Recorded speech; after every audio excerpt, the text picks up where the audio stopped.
Hey there, I got sent this 50 pack of cleaning erasers. These things are magic, let me tell you that. So there's 50 in this. I've already used a good amount to deep clean my kitchen. I'm gonna show you some different surfaces on how you can use and clean with these eraser sponge thingies. So let's get to work.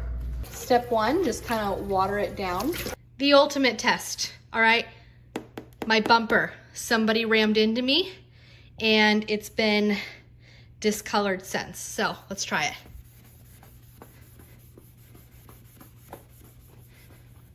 Oh my gosh, it's coming off. It's literally erasing. Are you serious? Are you seeing that?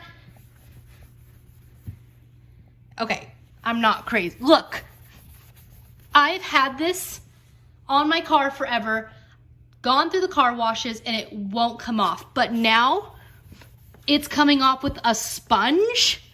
You've got to be kidding me. Are you seeing this?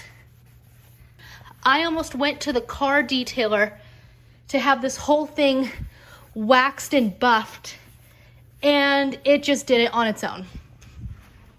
Guys, that's insanity. Okay. I mean, it literally took it off my car. I'm gonna have to go detail my whole car now. All right, another area, gross doors. Look at that. Oh my gosh. It's like a whole different color of a door. 10 out of 10, definitely recommend this. Buy this.